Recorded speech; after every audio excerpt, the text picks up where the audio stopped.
US President Donald Trump continues a similar focus in the second leg of his Middle East trip. In Qatar, Trump touted multi-billion-dollar investment deals between the two countries, rivaling the ones announced in Saudi Arabia just 2 days prior. Lukman Haris has more from Riyadh.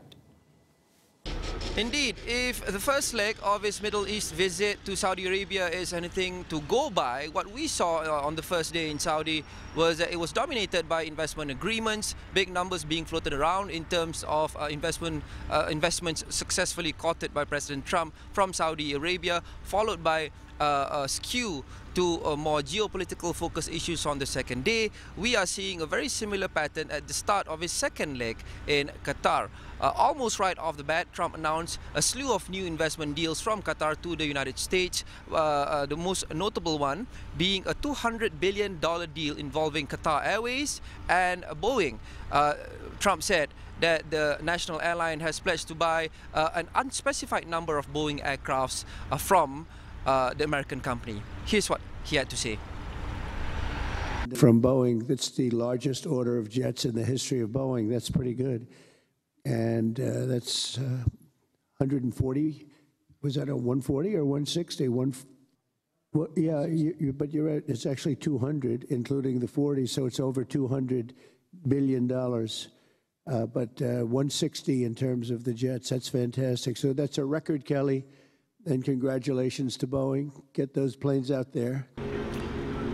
And if we learn anything from the first leg in Saudi, is that any other advancements and numerous other issues, including geopolitical issues, is kick-started by the agreement of all these big, huge investment agreements, and we are expecting to see a similar pattern entering the second day of Trump's visit in Qatar, which will then see him leave for the UAE. Notably, in Saudi, we saw once all the ink has dried on the investment agreements, Trump announced that the US would lift all economic sanctions on Syria, not just rejuvenating relations between those two countries, the US and Syria, but opening a new chapter between the US and also all the big power brokers in the Middle East.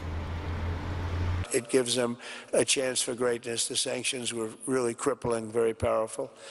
And I spoke to Mohammed, and I spoke to our friend from Turkey, who we just spoke to also by phone now, but felt very strongly that this would give them a chance. It's not going to be easy anyway, so it gives them a good, strong chance.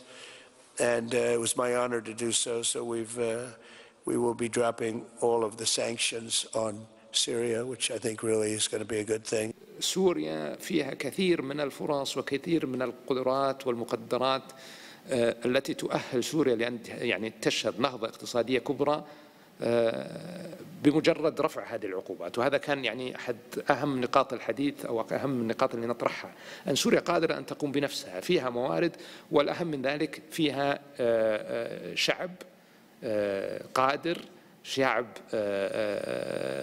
يعني مثقف، شعب متعلم، شعب راغب أن ينتقل بسوريا إلى مرحلة جديدة.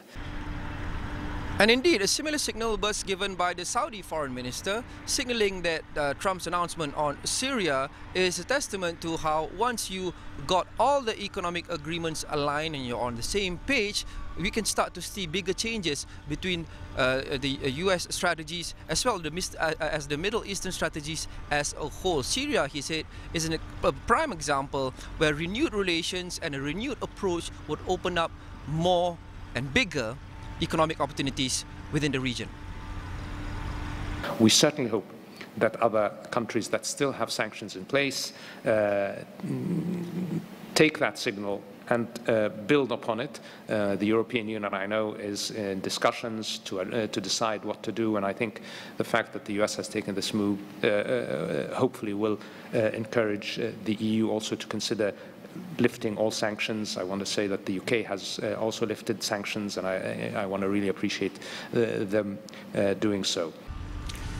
So indeed, the uniqueness of Trump's visit to the Middle East that's happening now is that while other presidents in the past may have embarked on such trips with at least regional, if not international focused priorities, Trump seems to be very much a domestic focused president, as we've seen throughout the past few months. So it's very much America first Trump in the Middle East so far, but America first funded by Gulf states. Back to you.